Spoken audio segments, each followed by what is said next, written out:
ನಮಸ್ಕಾರ. ಆ, ನಾನು ಭಾರ್ಗವಿ. ಇವತ್ತು ಹೂಬತ್ತಿ ತುಪ್ಪದಲ್ಲಿ ನೆನೆಸಿಡೋದನ್ನು ತೋರಿಸ್ತೀನಿ. ನಾನು ಹಾಗೆ ಮಾಡ್ಕೊಳ್ಳೋದು, ಹಿಂದಿನ ದಿವಸನೇ ಮಾಡಿಟ್ಕೊಳ್ತೀನಿ ಮುಂಚೆನೇ.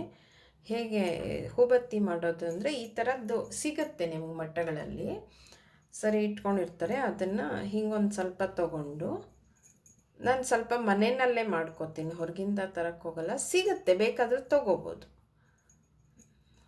ಈ ಥರ ಮಾಡಿಕೊಂಡು ಚೆನ್ನಾಗಿ ಟೈಟಾಗಿ ಪ್ರೆಸ್ ಮಾಡಬೇಕು. ಅಂದರೆ ಈ ಥರ ಇದು ಮಾಡಬೇಕು. ಆವಾಗ ನಿಮಗೆ ದೀಪ ಚೆನ್ನಾಗಿ ಉರಿಯುತ್ತೆ, ಚೆನ್ನಾಗಿರುತ್ತೆ. ಹೀಗೆ ಎಲ್ಲ ಮಾಡ್ಕೋತೀನಿ. ಇಲ್ಲಿ ಬೇಕಂದರೆ ಒಂದು ಸ್ವಲ್ಪ ತುಪ್ಪನ ಹಿಂಗೆ ಅಂದ್ಕೋಬೇಕು. ಆವಾಗ ಟೈಟ್ ಬರುತ್ತೆ, ಚೆನ್ನಾಗಿ ಬರುತ್ತೆ. ಹೂಬತ್ತಿ ನಾನು ಸಾಮಾನ್ಯವಾಗಿ ನಮ್ಮ ಅತ್ತೆ ಮಾಡ್ತಿದ್ರು. ಸರಿ, ನಾನು ಮನೆಯಲ್ಲಿ ಮಾಡ್ಕೋತೀನಿ. ಒಂದು ವಾರಕ್ಕೊಂದಿನ, ವಾರಕ್ಕಾಗೋಷ್ಟು ಮಾಡ್ಕೊಂಡ್ಬಿಡ್ತೀನಿ. ಹೊರಗಿಂದ ತರೋ ಸ್ವಲ್ಪ ಕಡಿಮೆನೇ. ಮನೆಯಲ್ಲೇ ಈ ಥರ ಹತ್ತಿ ತೊಗೊಂಬಂದ್ಬಿಟ್ಟು, ಅಂದರೆ ಬಿಡಿಸಿರೋದೇ ಸಿಗುತ್ತೆ. ಮೊದಲಾದರೆ ಬೀಜ ಎಲ್ಲ ಬಿಡಿಸಿ ಎಲ್ಲ ಕಷ್ಟಪಡಬೇಕಿತ್ತು. ಇವಾಗ ಬಿಡಿಸಿರೋದೇ ಸಿಗುತ್ತೆ, ನೀಟಾಗಿ ಚೆನ್ನಾಗೂ ಇರುತ್ತೆ. ಸರಿ, ತೊಗೊಂಡು ಬಂದು ಈ ಥರ ಹೂಬತ್ತಿನ ಮಾಡ್ಕೊಳ್ತೀನಿ. ಮಾಡಿ ಇದನ್ನು ತುಪ್ಪದಲ್ಲಿ ನೆನೆಸಿಟ್ಕೊಂಡ್ಬಿಟ್ರೆ ನಿಮಗೆ ಆರಾಮಾಗಿ ಮಾರನೇ ದಿನ ಹಬ್ಬಕ್ಕೆ ತುಂಬ ಬೇಗ ನಾವು ಅದನ್ನು ಇಟ್ಟು ಹಚ್ಚಿ ಪೂಜೆ ಇದು ಎಲ್ಲ ಮುಗಿಸ್ಕೋಬೋದು. ಹಾಗಾಗಿ ಹೂಬತ್ತಿನ ಹಿಂದಿನ ದಿನವೇ ತುಪ್ಪದಲ್ಲಿ ನೆನೆಸಿಟ್ಕೋತೀನಿ. ನಾನು ಪ್ರತಿ ವಾರ ವಾರಕ್ಕೊಂದಿನ, ವಾರಕ್ಕಾಗೋಷ್ಟು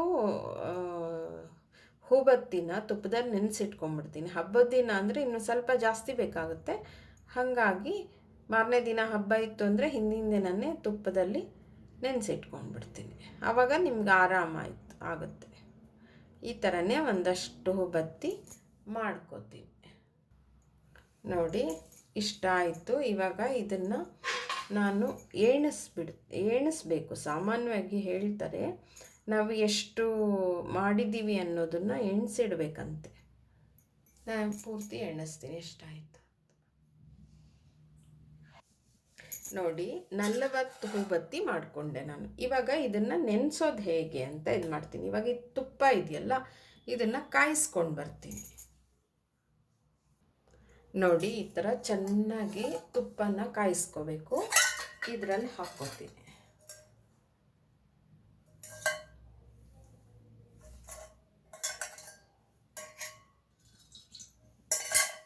ಈಗ ಹಾಕ್ಕೊಂಡು ಈ ಹೂಬತ್ತಿ ಎಲ್ಲ ಇರುತ್ತಲ್ಲ, ಇದನ್ನು ನಾವು ಈ ಥರ ನೀಟಾಗಿ ಹಿಂಗೆ ಮಾಡಿ ಇಲ್ಲಿ ನೆನೆಸ್ಬೇಕು. ನಿಮಗೆ ಅದು ಪೂರ್ತಿ ನೆನೆಯಬೇಕದು. ನೋಡಿ, ಈ ಥರ ನೀಟಾಗಿ ಮಾಡ್ಕೋಬೇಕು. ಆವಾಗ ನಿಮಗೆ ಇದು ಹೂಬತ್ತಿ ನಿಮಗೆ ಒಣಗದ ಮೇಲೆ ಅದು ಅಷ್ಟು ಚೆನ್ನಾಗಿ ನೋಡೋಕ್ಕೂ ಚೆನ್ನಾಗಿರುತ್ತೆ, ನಿಮ್ಗೆ ಹಚ್ಚೋಕ್ಕೂ ಚೆನ್ನಾಗಿರುತ್ತೆ, ತುಂಬ ಚೆನ್ನಾಗಿರುತ್ತೆ. ಈ ಥರ ನೀಟಾಗಿ ನೆನೆಸ್ಕೋಬೇಕು. ಎಲ್ಲದನ್ನು ನಾನು ನೀಟಾಗಿ ನೆನೆಸ್ಕೋತೀನಿ. ನಿಮ್ಗೆ ಕಾಣಿಸ್ತಿದೆ, ಎಲ್ಲ ನೆನೆಸ್ಕೋತೀನಿ. ನೋಡಿ, ಈ ಥರ ಎಲ್ಲ ಇದು ಮಾಡಿಬಿಟ್ಟು ನೀಟಾಗಿ ಈ ಎಲ್ಲ ನೆನೆಸ್ಬೇಕು. ಆವಾಗ ನಿಮಗೆ ಅದು ಚೆನ್ನಾಗಿ ಹೀರ್ಕೊಳ್ಳುತ್ತೆ ತುಪ್ಪ. ಆಮೇಲೆ ಅದನ್ನು ನೀಟಾಗಿ ಜೋಡಿಸ್ಕೊಂಡು ಬರಬೇಕು. ನೋಡಿ, ಇವಾಗ ನಾವು ಹೇಗೆ ಇದು ಮಾಡಿರ್ತೀವೋ ಇದನ್ನು ಈ ಥರ ನೀಟಾಗಿ ಇಟ್ಕೊಂಡು ಬರಬೇಕು. ಎಲ್ಲದನ್ನು ನೀಟಾಗಿ ಪೂರ್ತಿ ನೆನೆಸಿದ್ನಲ್ಲ, ಇದೆಲ್ಲ ನೀಟಾಗಿ ಇಟ್ಕೊಂಡು ಬಂದರೆ ಆರದ ಮೇಲೆ ನೀವು ನೋಡಬೇಕು ಎಷ್ಟು ಚೆನ್ನಾಗಿ ಕಾಣುತ್ತೋ. ಆಮೇಲೆ ದೀಪ ಹಚ್ಚೋಕ್ಕೆ ಆರಾಮಿರುತ್ತೆ, ಯಾವ ಟೆನ್ಷನ್ ಇರಲ್ಲ. ಉದ್ದುದ್ದ ಅಂದರೆ ನೀವು ಹೀಗೆ ನೆನೆಸಿರ್ತೀರಲ್ಲ, ಇದು ನೀಟಾಗಿ ಹಿಂಗೆ ನಿಂತ್ಕೋಬೇಕು. ಯಾವತ್ತೂ ಅದು ಬೀಳೋ ಥರ ಇರಬಾರ್ದು. ನೀಟಾಗಿ ನಿಂತ್ಕೊಳ್ಳೋ ಥರ ಹೀಗೆ ಇಡಬೇಕು. ಎಲ್ಲದನ್ನು ನಾನು ಹೀಗೆ ಮಾಡ್ಕೊಂಡು ಬರ್ತೀನಿ.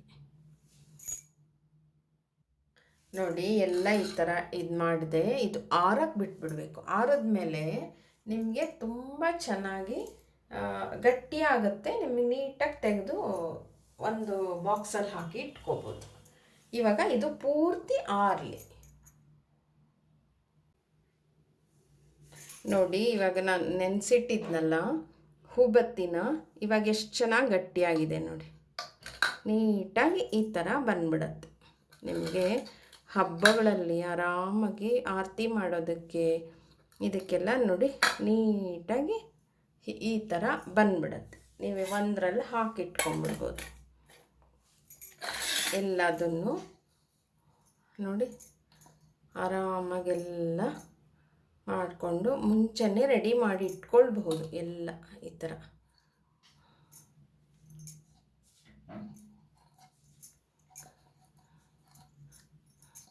ಆರಾಮಾಗಿ ಹಾಕ್ಕೊಂಡು ಒಂದು ಡಬ್ಬಿನಲ್ಲಿ ಹಾಕಿಟ್ಬಿಟ್ರೆ ನಿಮಗೆ ಹಬ್ಬದಲ್ಲಿ ಆರತಿಗೆ ಇದಕ್ಕೆಲ್ಲದಕ್ಕೂ ಆರಾಮಾಗುತ್ತೆ. ನೋಡಿ ತುಂಬ ಚೆನ್ನಾಗಿ ಬಂದ್ಬಿಡ್ತು.